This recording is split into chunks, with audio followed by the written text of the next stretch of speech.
हमारी वाली में तो आ गया मैं, ये हो गया भाई। चलो शुरू करते हैं आज का लेक्चर। हम लोग प्रोस्पेक्टस को चर्चा करेंगे। थोड़ा सा पहले डिस्क्लेमर दे देता हूँ, टेक्निकल लेक्चर रहेगा आज का थोड़ा, तो पूरी प्लीज़ ध्यान से कंसंट्रेशन से सुनना। सबसे पहले रिवीजन थोड़ा सा 23 से शुरू किया है हमने इस चैप्टर को, 42 पे ख़त्म करेंगे। 23 में मैंने आपको बस इतना बताया कि हर पब्लिक कंपनी को शेयर इशू करने का पावर है। किस किस को? पब्लिक को, प्राइवेट सेक्टर को प्राइवेट प्लेसमेंट के थ्रू, और एग्जिस्टिंग शेयर होल्डर को राइट इशू और बोनस इशू। और ये तो प्राइवेट पब्लिक कंपनी को। प्राइवेट कंपनी शेयर इशू करती है सिर्फ प्राइवेट सेक्टर को प्राइवेट प्लेसमेंट के थ्रू, और राइट इशू और बोनस इशू के थ्रू एग्जिस्टिंग शेयर होल्डर्स को। तो ये लोग करते हैं 3 को पब्लिक कंपनी, और प्राइवेट कंपनी करती है 2 को। ये लिखा हुआ है 23(1) में, ये लिखा हुआ है 23(2) में। ये भी पूरा हो गया। इसके बाद हम लोगों ने बात करी थी सिक्योरिटीज़ की डेफिनेशन, ये याद हुई होगी तुम्हें, ठीक है। क्या क्या आता है सिक्योरिटीज़ की डेफिनेशन में? शेयर्स, बॉन्ड, स्टॉक्स, स्क्रैप्स, ये तो सब 1 में ही आ गया। फिर डेरिवेटिव्स, तो फिर म्यूचुअल फंड की यूनिट्स, कलेक्टिव इन्वेस्टमेंट स्कीम की यूनिट, स्पेशल पर्पस व्हीकल की यूनिट, सरफाइसी की यूनिट्स, और गवर्नमेंट सिक्योरिटी, और राइट और इंटरेस्ट इन अ सिक्योरिटी। किसी सिक्योरिटी में आपका राइट और इंटरेस्ट है तो वो भी क्या है? सिक्योरिटी है, ठीक है। चारुल, इसका क्या मतलब बताया था राइट और इंटरेस्ट इन सिक्योरिटी का? What does it mean? तू बता प्रथा। सुनते नहीं हो ना तुम लोग, ध्यान से मस्ती में लगे रहते हो, कल से अलग बैठोगे तुम लोग दोनों। तू बता। हाँ क्या होता क्या है ये सिक्योरिटी का इंटरेस्ट? सिक्योरिटी पे जो इंटरेस्ट मिलता है वो है ये, जैसे डिबेंचर पे 12% इंटरेस्ट मिलता है, ये वो है। बोल खुशी, क्या होता है ये?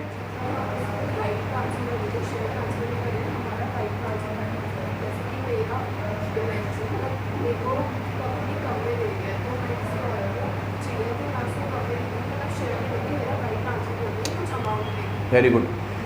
राइट और इंटरेस्ट इन सिक्योरिटी में मैंने बताया था कि आपका सिक्योरिटी पे तो राइट होता ही है, सिक्योरिटी के राइट पे भी राइट होता है। जैसे सिक्योरिटी के साथ कोई राइट अटैच है तो उस राइट को भी हम सिक्योरिटी मानेंगे, मतलब सिक्योरिटी मानेंगे कि अगर जैसे सपोज करो आपको कोई शेयर्स मिला है और उस शेयर्स में आपके साथ कोई राइट अटैच है कि आप उस शेयर से रिलेटेड शेयर्स आगे चल के कम में खरीद सकते हो, राइट शेयर वगैरह, तो वो राइट शेयर खरीदने का राइट आपको है। वो राइट आप किसी और को भी ट्रांसफर कर सकते हो, तो वो राइट भी क्या कहलाता है? सिक्योरिटी कहलाता है, ठीक है। तो जैसे अगर आपका कोई 100 रुपये का शेयर है और उस शेयर के ऊपर आपने राइट किसी को ट्रांसफर करा है, वो राइट 5 रुपये का है, वो राइट आपने बेच दिया 5 रुपये में, तो वो राइट भी क्या है? सिक्योरिटी है। और वो शेयर बेचोगे तो वो शेयर भी क्या है? सिक्योरिटी है। ये सब बातें कल हो गई थी। अब आगे लाइन से चल रहे हैं। 23 हो गया, 24 बहुत ही चुन्नू सा सेक्शन है, मुझे नहीं लगता इसमें से कोई क्वेश्चन आएगा। आज की चर्चा हमारी 25 पे, और टाइम बचा तो 26 पे चलेगी। 25 है डीम्ड प्रोस्पेक्टस का, ठीक है, और 26 है प्रोस्पेक्टस का। 26 किसका है? 24 क्या है? 24 ये कहता है कि सेबी एम्पावर है कि वो लिस्टेड कंपनी के ऊपर कोई भी प्रोविजन एप्लीकेबल करवा सकती है जो सेबी के एक्ट में लिखे हुए हैं। ना सिर्फ लिस्टेड कंपनी के ऊपर, उन कंपनी के ऊपर भी जो टू बी लिस्टेड है, जिन्होंने स्टॉक एक्सचेंज में अपनी एप्लीकेशन डाली है लिस्टिंग करवाने के लिए, लेकिन अभी वो लिस्ट हुए नहीं है, तो उन पे भी मैं कोई भी प्रोविजन एप्लीकेबल करवा सकता हूँ। और जो लिस्टेड कंपनी है उन पे भी मैं कोई भी प्रोविजन एप्लीकेबल करूँ। मैं मतलब कौन? SEBI. SEBI is empowered to impose any of the sections of SEBI on listed companies और those company who intend to gets its share listed, who intend to get its shares listed. इतनी सी बात लिखी हुई है 24 में। तो क्या क्वेश्चन आएगा इसमें से? पढ़ो।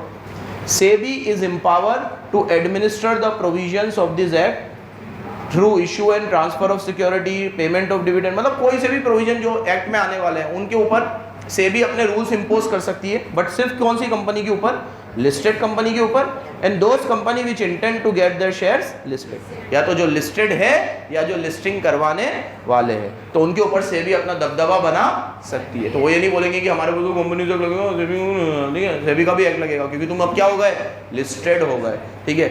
जैसे शादी के बाद आपको, लड़कियों की बात कर रहा हूँ, ठीक है, अपने क्या बोलते हैं उसको, मायके की भी सुननी पड़ती है और ससुराल वालों का भी ध्यान रखना पड़ता है, तो वहाँ के प्रोविज़न भी फॉलो करने पड़ते हैं और यहाँ के प्रोविज़न भी फॉलो करने पड़ते हैं। तो लिस्टेड होने के बाद आप एक तरीके से क्या हो गए, शादी हो गई आपकी कंपनी की। अब आप कंपनीज एक्ट की तो सुनोगे ही सुनोगे, लेकिन अब आप सेबी की भी सुनोगे, क्योंकि आपके शेयर्स क्या हो गए, लिस्टेड हो गए। समझा बेटा? क्या नहीं समझे? मतलब आगे एक इलस्ट्रेशन दे रखा है, the power to administer the matter pertaining to redemption of preference share by listed company are vested with SEBI. False, क्योंकि प्रेफरेंस शेयर की बात नहीं हो रही है यहाँ पे, प्रेफरेंस शेयर कभी लिस्ट होते भी नहीं है। ठीक है, सिर्फ किसकी बात हो रही है, तो सिर्फ कौन से मैटर की बात होगी, डिविडेंड की और transfer and issue of securities की। क्या मैंने तुम्हें सिक्योरिटी में प्रेफरेंस शेयर पढ़ाए थे? एक बार डेफिनेशन देखो तो, सिक्योरिटी की डेफिनेशन, शेयर्स, स्क्रिप्ट्स, बॉन्ड्स। ठीक है, हाँ शेयर्स में दोनों आ जाएंगे। ठीक है, लेकिन यहाँ पे सेबी की जो गाइडलाइन है वो सिर्फ इक्विटी शेयर से रिलेटेड है, प्रेफरेंस शेयर से रिलेटेड नहीं है, डिवेंचर से भी रिलेटेड नहीं है। ठीक है, यहाँ पे सिर्फ अगर आपकी लिस्टेड कंपनी है तो सेबी जो एम्पावर करेगा एडमिनिस्टर करने की, वो सिर्फ कौन से वाले शेयर्स की करेगा, इक्विटी शेयर्स। ठीक है, अब आओ एक इंपॉर्टेंट चीज़ के ऊपर, प्रोस्पेक्टस जो इस चैप्टर का नाम है। पहले ये सेक्शन पढ़ाऊंगा मैं तुम्हें, डीम्ड और प्रोस्पेक्टस। इतना उल्टा कर दिया ना इसको, ये सेक्शन ही उल्टे हैं। आपको पहले 26 ही पढ़ाना चाहिए, 25 तो डीम्ड है। पहले ये तो पढ़ाऊँ प्रोस्पेक्टस के नॉर्मल प्रोविजन क्या है, फिर डीम्ड वाली बात करेंगे। लेकिन अब 25 पहले है, 26 बाद में है, तो पहले 25 ही पढ़ना पड़ेगा। तो उससे पहले समझा देता हूँ एक जनरल एस्पेक्ट में प्रोस्पेक्टस का क्या मतलब है। मेरी तरफ देखो, ये लोग कहते हैं कि प्रोस्पेक्टस मीन्स एनी डॉक्यूमेंट जिसमें आप जो सिक्योरिटी पब्लिक को इशू करने वाले हो उसकी डिटेल दे दो। तो इसका कोई डिजायर्ड फॉर्मेट नहीं है कि ये ऐसा होगा, ऐसा होगा, ऐसा होगा। इन्होंने शुरुआत ही ऐसे करी है, एनी डॉक्यूमेंट जिसमें आप सिक्योरिटीज़ की डिटेल देते हो, वो प्रोस्पेक्टस है। अब जैसे सपोज करो कि कोटा में कोई बहुत बड़े घराने की शादी है और मुझे पता चला वहाँ पे 20-30 हज़ार लोग आने वाले हैं। ठीक है, या मान लो कल ईद है तो ईद की गैदरिंग होगी, तो मुझे पता है यहाँ पे बहुत सारे लोग आने वाले हैं, 20-30 हज़ार लोग आने वाले हैं। तो मैंने क्या करा, एक पैम्पलेट टाइप छपवाया और मैंने उसी के अंदर सब लोगों को वो पैम्पलेट बंटवा दिया। मैं बोला मेरी कंपनी का शेयर इशू करने वाला हूँ, मैं इस डेट पे करूँगा, आप लोग सब सब्सक्राइब करना, इस जगह जाकर आप मेरे शेयर ले सकते हो, ये है फलाना है। ठीक है, मैं एक पब्लिक कंपनी हूँ। ठीक है, तो मैंने क्या करा, एक नॉर्मल से डॉक्यूमेंट पे प्रिंट करा के ये सब डिटेल दे दी, तो वो डॉक्यूमेंट भी प्रोस्पेक्टस माना जाएगा। लिखा हुआ नहीं है उस पर प्रोस्पेक्टस, फिर भी वो प्रोस्पेक्टस माना जाएगा, क्योंकि उसकी नेचर किसकी तरह है, प्रोस्पेक्टस, और वो पब्लिक को दिया गया है। 30 हज़ार लोग पब्लिक में आते हैं। पब्लिक की डेफिनेशन हालांकि इसमें डिफाइन नहीं है, लेकिन मैं तुम्हें बताऊं, पब्लिक का मतलब है anything, any number which lie between 2 to infinity, 2 से लेकर इन्फिनिटी तक जो भी नंबर है वो पब्लिक में आते हैं। ठीक है, हालांकि पब्लिक का कोई क्राइटेरिया नहीं है कि 10,000 को दूँ तो ही पब्लिक है, 500 को दूँ तो पब्लिक नहीं है। 500 में क्या पब्लिक होती है, 140 करोड़ की पॉपुलेशन है हमारी, तो 500 लोगों को दिया तो पब्लिक इशू हो गया। ठीक है, नहीं, पब्लिक का जनरल मतलब है कोई भी चीज़ जो जनरल सेंस में दी गई है। ठीक है, कोई भी नंबर जो 2 से इन्फिनिटी तक जाता है वो पब्लिक में आएगा। ठीक है, 1 को दे रहा हूँ तो फिर वो पब्लिक कैसे होगा, बस 2 होने चाहिए कम से कम। ठीक है, तो पब्लिक इशू में आप कोई भी डॉक्यूमेंट इशू करते हो वो प्रोस्पेक्टस माना जाएगा, भले आपने उसे नाम प्रोस्पेक्टस का नहीं दिया। ठीक है, याद रखना है चीज़ बराबर। और क्या आएगा, मेरी तरफ देखो, prospectus include any document, number 2 shelf prospectus, number 3 red herring prospectus, number 4 average prospectus. ये सब भी प्रोस्पेक्टस का पार्ट माने जाएंगे। अब ये शेल्फ प्रोस्पेक्टस क्या है, रेड हियरिंग प्रोस्पेक्टस क्या है और एवरेज प्रोस्पेक्टस क्या है, इसके अलग अलग सेक्शन से आगे डिस्कस करेंगे, अभी टाइम वेस्ट नहीं करेंगे। शेल्फ प्रोस्पेक्टस क्या होता है, कब आता है, आएगा आगे। रेड हियरिंग प्रोस्पेक्टस बहुत ज़बरदस्त चीज़ है, क्या है, कब आएगा। और एवरेज प्रोस्पेक्टस क्या है, कब आएगा, आगे लाइन से सेक्शन है इसके, डिस्कस करेंगे। चैप्टर का नाम ही प्रोस्पेक्टस है, तो ज़्यादातर बात प्रोस्पेक्टस की ही करनी है हमें। ठीक है, पढ़ो प्रोस्पेक्टस का मतलब क्या है। ऊपर डेफिनेशन भी दे रखी है, नीचे उसको चार्ट फॉर्म में दे रखा है, चार्ट फॉर्म में पढ़ेंगे। Means any document described or issued as prospectus, and it includes shelf prospectus, red herring prospectus, or any notice, circular, advertisement which invite offer from public। कोई भी चीज़ जिसमें हम लोगों से पब्लिक से सब्सक्राइब करने के लिए बोल रहे हैं कि आओ आओ मेरी सिक्योरिटी खरीदो, तो वो प्रोस्पेक्टस है। और any document named as prospectus, वो तो प्रोस्पेक्टस है ही। तो अगर किसी डॉक्यूमेंट के ऊपर ही लिख दिया मैंने प्रोस्पेक्टस, तो फिर उसके अंदर तो पढ़ना ही नहीं है क्या लिखा हुआ है, वो तो प्रोस्पेक्टस है, क्योंकि it is named as prospectus.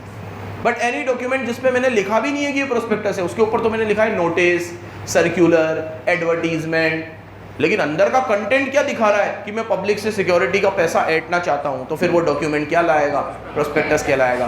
Bye whatever name called, आपने भले किसी भी नाम से उसे लिखा हो, लेकिन वो कहलाएगा तो प्रोस्पेक्टस। समझ गए?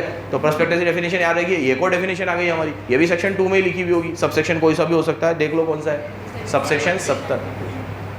ठीक है, तो पाइथागोरस की थ्योरम की तरह बात प्रूफ हो जाती है कि सारी डेफिनेशंस कहाँ लिखी हुई होती है? सेक्शन 2 में।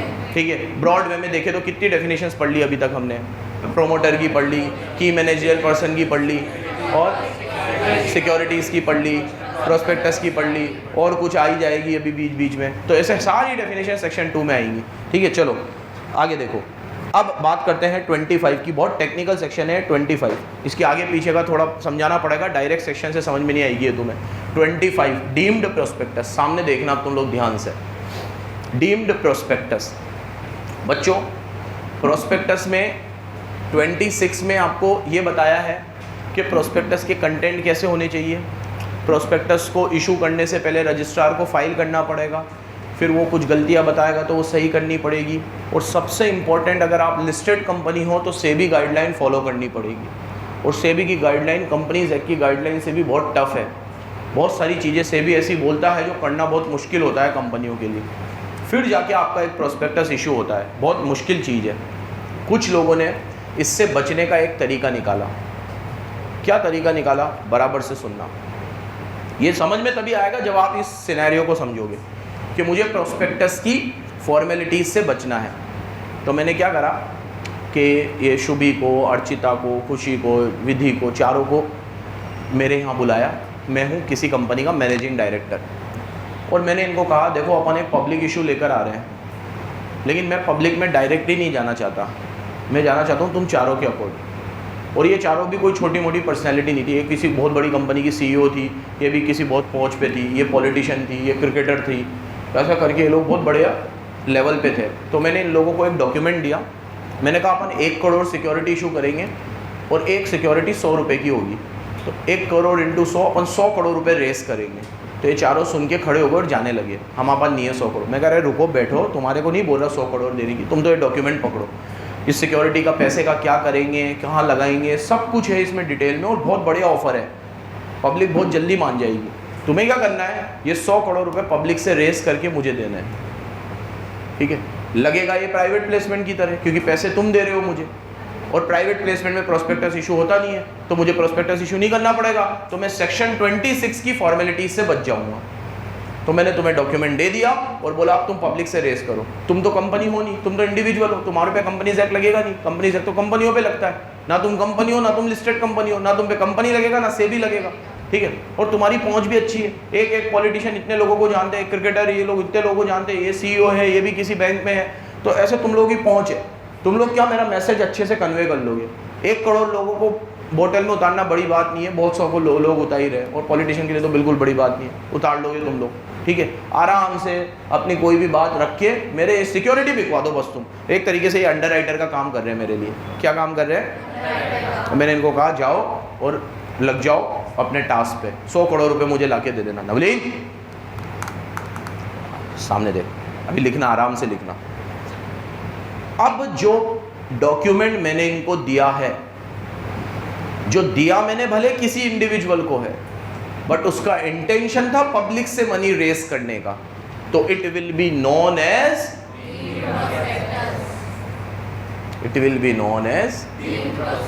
ठीक है, इसके कुछ एक्सेप्शन है, लेकिन कब ये डीम्ड प्रोस्पेक्टस नहीं माना जाएगा वो बात अभी करेंगे। ये समझ में आया तुम लोगों को? पढ़ो। अब ये इतनी डिटेल इसमें नहीं देगा, ये तो बोल देगा कोई भी डॉक्यूमेंट मैंने तुम्हें दिया है वो डीम्ड प्रोस्पेक्टस माना जाएगा अगर वो पब्लिक से पैसा रेस कर जाए। लेकिन तुम सोचो कि मैं तुम्हें कोई डॉक्यूमेंट क्यों दूंगा, मैं सीधे जाके पब्लिक को ही दे दूंगा ना। तो इसलिए ये स्टोरी सुनाई तुम्हें, क्योंकि मुझे पब्लिक में नहीं जाना है डायरेक्ट, मुझे प्रोस्पेक्टस की फॉर्मेलिटी नहीं हो, क्योंकि प्रोस्पेक्टस में अगर कोई मिसलीडिंग स्टेटमेंट निकल गया तो करोड़ों रुपए की पेनल्टी है, और तुम्हारे को जो डॉक्यूमेंट दिया है उसमें मिसलीडिंग स्टेटमेंट निकल गया तो कोई पेनल्टी नहीं देनी, क्योंकि तुम्हें दिया था, इंडिविजुअल को दिया था, पब्लिक को थोड़ी ना दिया था। और तुमने फिर पब्लिक को दिया था तो वो भी तुम्हारा 1-on-1 केस हो गया, तो कंपनीज एक्ट लगेगा ही नहीं इस पर। तो हम लोग कंपनीज एक्ट की प्रोविजन से बचने के लिए इस तरह के टोटके ढूंढते थे, वो टोटके का इन्होंने एक टोटका ढूंढ लिया कि ठीक है अब तुम कोई भी डॉक्यूमेंट दो हम तो उसे क्या मान लेंगे, डीम्ड प्रोस्पेक्टस। पढ़िएगा जरा, देखो कहाँ मरा, हाँ subsection 1, where a company allot or agree to allot any security, जब हम कोई सिक्योरिटी अलॉट करते हैं विद अ व्यू, किस व्यू के साथ, that those security being offered to public, कि वो सिक्योरिटी बाद में किसको दी जाएगी, तो एनी डॉक्यूमेंट, जिस भी डॉक्यूमेंट से ये कांड हमने रचा है, शैल बी डीम्ड प्रोस्पेक्टस। अब इसमें किसी पर्सन का नाम आया, ऐसा बोला कि कोई पॉलिटिशियन होगा, ये होगा, ये सब मैंने तड़का लगाया बस समझाने के लिए कि ये कब होता होगा। ये तब होता होगा जब आप जिसको दे रहे हो with a view to offer that security to public, लेकिन व्यू क्या है आपका कि वो सिक्योरिटी बाद में किसको ऑफर की जाएगी, पब्लिक को। ठीक है, किसको ऑफर की जाएगी, पब्लिक। अब इस केस की एक्सेप्शन समझने से पहले इस स्टोरी को और आगे बढ़ाते हैं। सुनो इधर, मेरी तरफ देखो, बराबर सुनते जा रहे हैं, पिक्चर समझनी बहुत जरूरी है, इस पे से फिर बोल रहा हूँ टेक्निकल क्वेश्चन आएगा। अब ये मेरा ऑफर सुनकर और वो डॉक्यूमेंट को पढ़कर सब चीज़ें हो गई, सब कुछ हो गया, तो ये सब देखने के बाद खुशी ने ये कहा कि सर अगर ये 100 करोड़ की पेमेंट मैं आपको अभी अप फ्रंट कर दूँ तो ठीक है। बोला, मैंने कहा नेकी और पूछ ये पॉलिटिशियन, इसमें बहुत सारा ब्लैक मनी है, ठीक है। तो इसने कहा कि सर आप तो मेरे से 100 करोड़ रुपए ले लो, क्योंकि आपका ये जो ऑफर डॉक्यूमेंट है ना, ये मेरे को बहुत समझ में आ रहा है, ये जिसमें आप पैसा लगाने वाले हो, ये है, रिटर्न भी बहुत अच्छा है, पब्लिक को इन्वॉल्व नहीं करते हैं, मैं ही दे रही हूँ आप। तो मैंने कहा देख मेरा व्यू तो ये है, तुम पब्लिक को इन्वॉल्व करो, अब तू आगे दे रही है नहीं दे रही है वो मेरे को मतलब नहीं है, अब तू मेरे को 100 करोड़ आज ही पूरे देना चाहती है तो बहुत ही बढ़िया बात है। तो इसने तो पूरे 100 करोड़ का चेक रख दिया, ये लो सर, खाते में आ गए मेरे पैसे। अब क्या मैं इसको पब्लिक इशू मानूं कि ना मानूं, अब मैं इसको डीम्ड प्रोस्पेक्टस मानूं कि ना मानूं, क्योंकि पब्लिक इशू मानूंगा तो डीम्ड प्रोस्पेक्टस है, नहीं मानूंगा क्योंकि पैसे इसने मुझे अप फ्रंट दे दिए, अब तो पैसा आ गया। अब ऐसा देखा जाएगा कि मैंने तो सिक्योरिटी इसको दी है, अब ये आगे किसी को भी दे, मेरे को क्या लेना देना, ठीक है। तो ये पब्लिक इशू, ये तो प्राइवेट प्लेसमेंट हो गया। तो इसलिए इन्होंने कहा है कि इसका पहला एक्सेप्शन क्या हो गया कि अगर सामने वाले ने अप फ्रंट पेमेंट कर दी, whole consideration has been received at the time of giving document, अगर सारा कंसिडरेशन डॉक्यूमेंट देते वक्त ही रिसीव हो गया है तो वो डीम्ड प्रोस्पेक्टस नहीं है। क्या नहीं है, ये पहला एक्सेप्शन हो गया। क्या हो गया एक तरीके से पहला एक्सेप्शन। अब दूसरा, या फिर इसने मुझे पूरा फुल कंसिडरेशन तो पे नहीं किया, इसने मुझे पूरा कंसिडरेशन तो पे नहीं किया, लेकिन इसने सिक्योरिटी भी पब्लिक में ऑफर नहीं करी, सिक्योरिटी भी पब्लिक में ऑफर नहीं करी। जब मैंने डॉक्यूमेंट दिया ना उसके 6 महीने के बाद करी है इसने पब्लिक में ऑफर, तो उसको भी ये डीम्ड प्रोस्पेक्टस नहीं मानते। अब ये 6 महीने का लॉजिक अभी 2 मिनट में समझाता हूँ मैं आपको, ठीक है। पहले एक बार ये टिक करो, देखो, as per subsection 2 the allotment is presume to have been made to public, ये अलॉटमेंट पब्लिक इशू माना जाएगा आइदर ऑफ द फॉलोइंग, इन दोनों में से एक कंडीशन पूरी हो जानी चाहिए, आइदर ऑफ द फॉलोइंग, और है बीच में। पहला, सिक्योरिटी पब्लिक को ऑफर हो जानी चाहिए विद इन 6 मंथ, 6 महीने में सिक्योरिटी पब्लिक को ऑफर हो जानी चाहिए, और full consideration has not been received, या कंसिडरेशन पूरा रिसीव नहीं हुआ है। दोनों कंडीशन में और है, एंड नहीं है। मतलब अगर मान लो खुशी ने मुझे अपफ्रंट पेमेंट कर दी तो whole consideration has been received, और रिसीव है तो ये डीम्ड प्रोस्पेक्टस नहीं है। ऊपर में ये पढ़ा रहा हूं कब ये डीम्ड प्रोस्पेक्टस है ना। इसके लिखने का और मेरे समझाने का तरीका अलग है। इसने लिखा क्या है ऊपर कि कब ये प्रोस्पेक्टस डीम्ड प्रोस्पेक्टस माना जाएगा, if either of the 2 condition have been satisfied, दोनों में से एक भी सेटिस्फाइड हो गई और है। तो उसमें पहली कंडीशन क्या लिखी हुई है उसे छोड़ो, दूसरी क्या लिखी हुई है कि full consideration has not been receive by company till the date of offer, मतलब पूरा कंसिडरेशन आज रिसीव नहीं हुआ ना आज रिसीव, तो ये कंसिडरेशन ऑफर पब्लिक ऑफर है, ये प्रोस्पेक्टस डीम्ड प्रोस्पेक्टस है। ऑफर पब्लिक ऑफर है और प्रोस्पेक्टस डीम्ड प्रोस्पेक्टस है। लेकिन मैंने तो कैसे पढ़ाया तुम्हें कि इसने मुझे अपफ्रंट पेमेंट कर दी तो ये एक्सेप्शन बन गया। तो अगर इसने मुझे 100 करोड़ अभी के अभी मेरे खाते में डाल दिए तो इसका मतलब ये डीम्ड प्रोस्पेक्टस है और ये ऑफर भी पब्लिक ऑफर है। अब ये बाद में उसको कब दे रही है, कितने में दे रही है, दे भी रही है कि नहीं दे रही है, आई डोंट केयर, ऐसा तो आ गया ना पूरा। तो ये डीम्ड प्रोस्पेक्टस नहीं है। तो पहला एक्सेप्शन तो ये हो गया क्या कि full consideration has been received. और इसके लिखने का तरीका क्या है, ये डीम्ड प्रोस्पेक्टस कब माना जाएगा, when full consideration has not been received. ये नोट लगाएगा क्योंकि ऊपर ये मनवाना चाहता है, मैं यहां से नोट हटा दूंगा और ऊपर इसको डीम्ड प्रोस्पेक्टस नहीं मानूंगा, तो मेरे लिए वो एक्सेप्शन बन गया। समझ रहे हो बराबर, ये बराबर याद रखना, ठीक है। अब 6 महीने वाली पिक्चर समझो। Securities are offer to public within 6 month. इसका तरीका क्या है कि अगर आपने सिक्योरिटी 6 महीने के अंदर अंदर पब्लिक को ऑफर कर दी तो फिर वो डीम्ड प्रोस्पेक्टस माना जाएगा। और मैं क्या कह रहा हूं, आपने उन सिक्योरिटीज को 6 महीने तक पब्लिक में ऑफर नहीं की तो फिर वो डीम्ड प्रोस्पेक्टस, मतलब मैंने आपको सिक्योरिटी दी लेकिन आपने उसे 6 महीने तक पब्लिक में नहीं दिया, उसके बाद दिया, तो फिर वो डीम्ड प्रोस्पेक्टस नहीं है। अब 6 महीने का क्या लॉजिक हो सकता है, वाई किस 6 महीने बाद दे रहा हूँ, इसे कहा 6 महीने के अंदर अंदर दे देनी चाहिए, ठीक है। तो अगर मैं इसको उल्टा करूँ तो मैं ऐसे बोलूँगा कि 6 महीने में अगर आपने नहीं दी तो फिर वो डीम्ड प्रोस्पेक्टस, मतलब मैंने आज आपको सिक्योरिटी दे दी और आपने 6 महीने में उसे पब्लिक में नहीं दिया, बाद में दिया, तो फिर वो डीम्ड प्रोस्पेक्टस नहीं है। क्यों?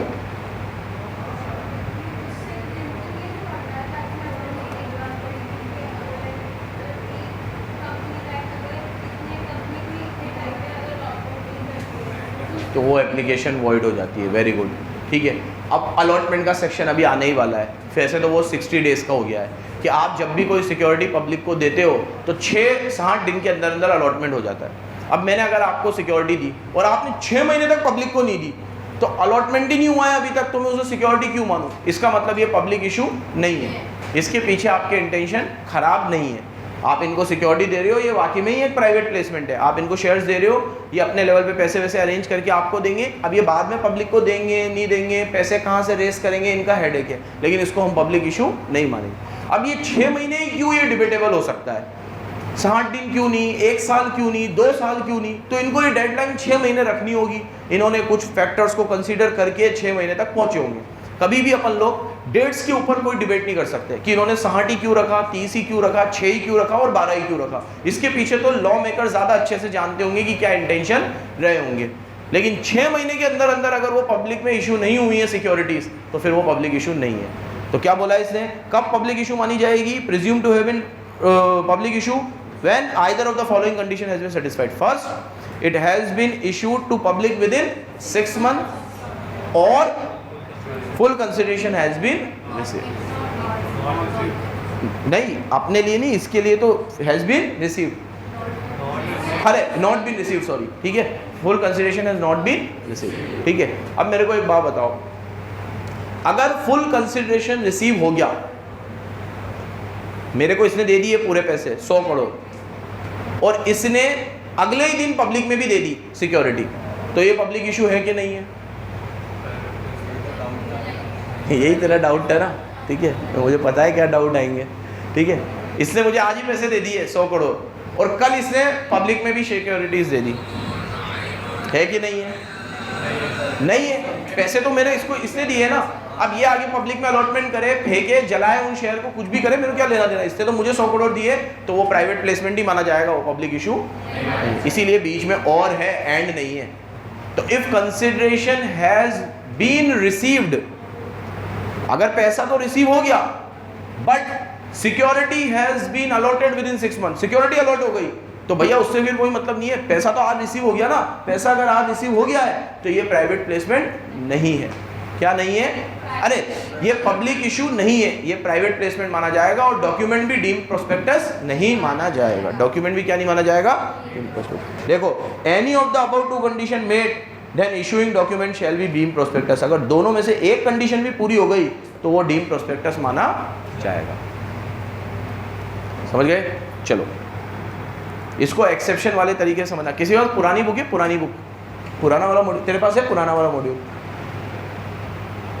पुराने वाले मॉड्यूल में इसका एक बहुत शानदार फ्लो चार्ट था, पता नहीं वो क्यों हटा दिया यार।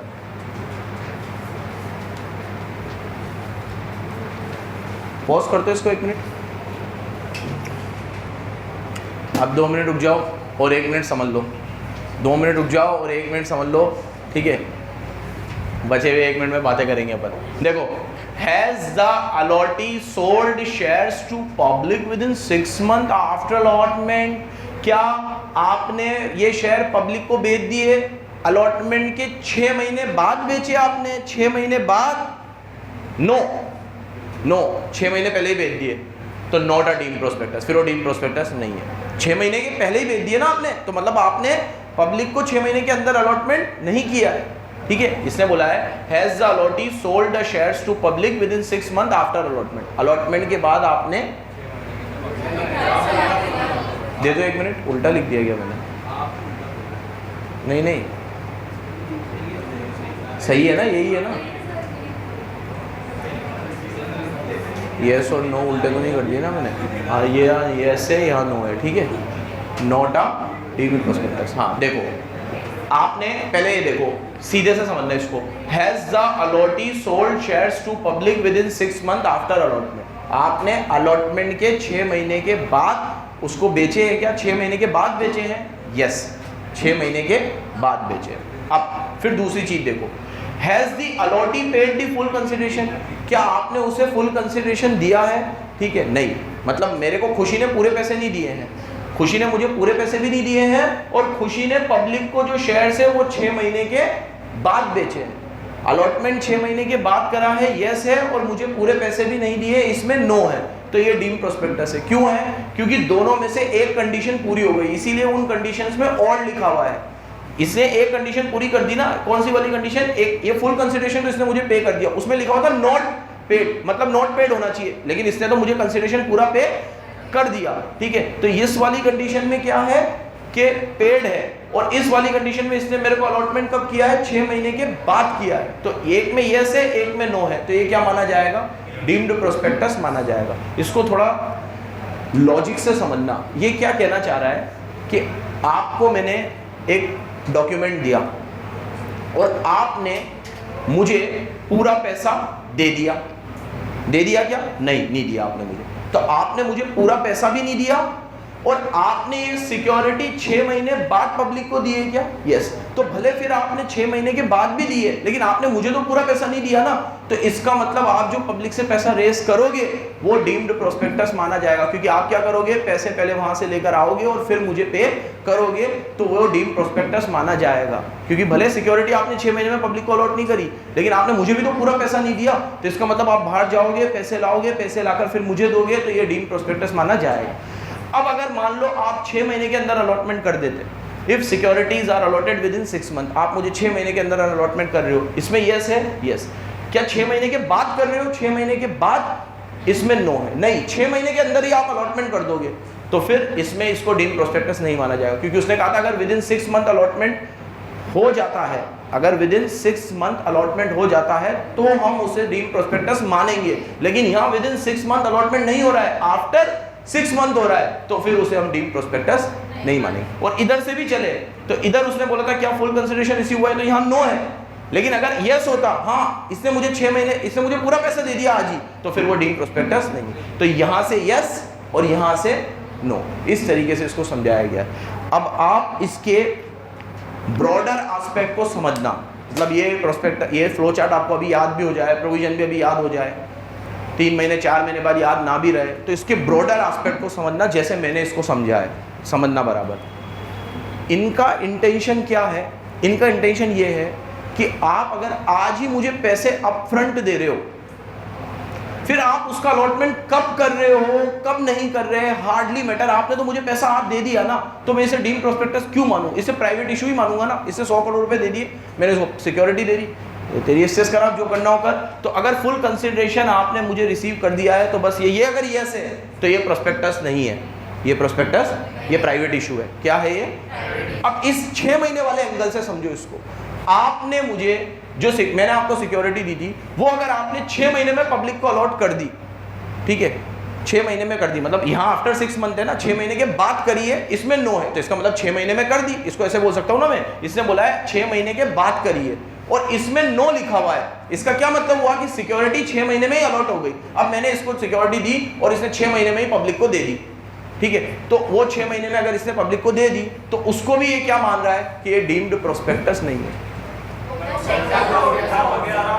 अरे यार सॉरी, हाँ, इसने 6 महीने के बाद दी सिक्योरिटी, तो उसको भी ये क्या मान रहा है कि वो डीम्ड प्रोस्पेक्टस नहीं है। तो क्यों ऐसा हो रहा है? यहाँ पे पैसे की बात नहीं हो रही, यहाँ अलॉटमेंट की बात हो रही है, कितने महीने में अलॉटमेंट हुआ है, यहाँ पैसों की बात हो रही है। पैसों की बात के अंदर एकदम क्लियर है कि अगर आप मुझे अपफ्रंट पेमेंट कर रहे हो तो इसका मतलब ये प्राइवेट इशू है, आप मुझे पेमेंट बाद में कर रहे हो तो इसका मतलब ये प्राइवेट इशू नहीं है, ये पब्लिक इशू है। अब जब अलॉटमेंट की बात हो रही है, 6 महीने वाली बात हो रही है, तो यहाँ पे ये है कि अगर आपने अलॉटमेंट 6 महीने के बाद किया है, कितने महीने किया है? 6 महीने के बाद। क्या ऐसा यस है? नहीं, ऐसा नो है। मतलब इसका मतलब आपने अलॉटमेंट 6 महीने के बाद नहीं किया है, आपने अलॉटमेंट 6 महीने के अंदर ही कर दिया है, तो इसको क्या माना गया है? माना गया है ना, ठीक है। अरे यार ये मैं समझाने में गलती कर रहा हूँ, 1 मिनट रुको। Has the allottee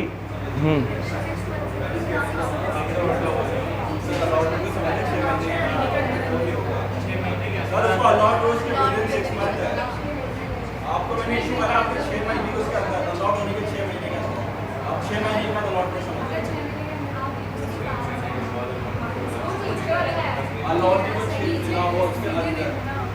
1 minute pause करते इसको। देखो इस वाली कंडीशन में allottee sold the share to public within 6 month after allotment, allotment के बाद हमने 6 महीने में पब्लिक को बेच दिए, यस है तो डीम प्रोस्पेक्टस है। अब इस बीच वाली के अंदर ये बोला गया है कि उसने फुल कंसिडरेशन रिसीव नहीं किया है, तो भी वो डीम प्रोस्पेक्टस है। क्यों? क्योंकि आपने मेरे से शेयर लिए और आपने आगे पब्लिक को दे दिए, 6 महीने के अंदर अलॉटमेंट कर दिया। अब आपने मुझे पैसे नहीं भी दिए ना, तो भी वो डीम प्रोस्पेक्टस है, क्योंकि आप आगे कलेक्ट करके मुझे पैसे दे दोगे। और अब यस वाले में या नो वाले में समझना कि आपने वो शेयर्स का अलॉटमेंट 6 महीने के अंदर अंदर कर दिया, आफ्टर 6 मंथ अलॉटमेंट के 6 महीने के बाद मेरे शेयर देने के बाद आपने 6 महीने के अंदर अलॉटमेंट 6 महीने के बाद किया है, ठीक है, यस में तो ठीक है, वो प्रोस्पेक्टस है, ठीक है। और यहाँ पे बोला है कि has the allottee sold the shares, क्या आपने शेयर्स बेच दिए मेरे अलॉटमेंट करने के बाद? नो, मतलब आपने वो शेयर्स आगे 6 महीने तक नहीं बेचे, मतलब अपने पास रखे हैं उसे।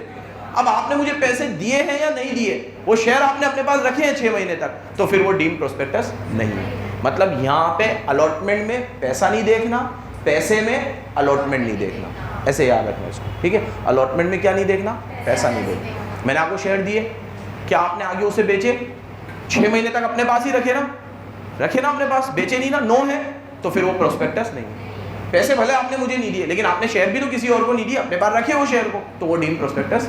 अब इसमें सवाल ये उठता है जो अभी मैंने कहा कि 6 महीने ही क्यों, 1 साल क्यों नहीं, 2 साल क्यों नहीं, 6 महीने इंतजार कर रहे हैं लोग कि 6 महीने में आपको एक्शन लोगे कि नहीं लोगे, नहीं लिया तो फिर आपका वो डीम प्रोस्पेक्टस नहीं है। अब ये एक लूप होल भी हो सकता है, आप में से शेयर लोगे और हमेशा 6 महीने के लिए रुकोगे, लेकिन बेटा एक बात याद रखना, अगर आप 6 महीने रुक गए ना तो स्टॉक मार्केट तो इतना वॉलेटाइल होता है कि 2-2 दिन में चेंज होता है। तो अगर आपको मैंने कोई डॉक्यूमेंट दिया और उसके बाद शेयर आपने रख लिए और अब आप सोचोगे उस डॉक्यूमेंट के बेसिस पे मैं 6 महीने बाद शेयर इशू करूं पब्लिक को, तो पब्लिक वो 6 महीने वाले प्रोस्पेक्टस पे विश्वास करेगी? नहीं करेगी। तो आपको सिक्योरिटी बाद में बेचने में बहुत दिक्कत हो जाएगी। आज तो बिक जाएगा, क्योंकि आज जो मैंने डॉक्यूमेंट आपको दिया है वो डीम प्रोस्पेक्टस मान लिया जाएगा, इसीलिए 6 महीने का डेडलाइन दिया है। 6 महीने रुक के देख रहे हैं कि तुम क्या एक्शन लोगे, नहीं ले रहे हो तुम कोई एक्शन, मतलब ये शेयर तुम ही लेने वाले हो, हम इसको फिर डीम प्रोस्पेक्टस नहीं मानेंगे। और बाद में तुमने इसको पब्लिक को दे भी दिए ना 6 महीने बाद, तो भी हम इसे पब्लिक इशू नहीं मानेंगे। ऐसा माना जाएगा ये सिक्योरिटी सेकेंडरी मार्केट में बिकी है, प्राइमरी मार्केट में नहीं बिकी है। प्राइमरी मार्केट में मैंने इनको तुम्हें ही बेचा है, समझ गए बराबर? तो ये बात अच्छे से याद रखना। अगर अलॉटमेंट 6 महीने तक नहीं हो रहा है, मतलब अलॉटमेंट होने के 6 महीने के अंदर अंदर तुम शेयर को नहीं बेच रहे हो, 6 महीने बाद बेच रहे हो, तो फिर तुम मुझे पैसे दो या नहीं दो उससे कोई मतलब नहीं है, वो डीम प्रोस्पेक्टस नहीं माना जाएगा। और अगर आप तुमने मुझे पैसे दे दिए और पैसे देने के बाद ही तुम पब्लिक को बेच रहे हो, तो फिर उसे भी डीम प्रोस्पेक्टस नहीं माना जाएगा, क्योंकि तुमने मुझे तो पैसे दे दिए ना। तो मोरल ऑफ द स्टोरी, जब पैसे हैं तब पीरियड नहीं देखना, जब पीरियड देखोगे तब पैसे नहीं देखना। क्लियर है? चलो आगे आओ। 26, हाँ, डीम प्रोस्पेक्टस में और भी चीज़ें दे रखी है, वो भी पढ़ लेते हैं।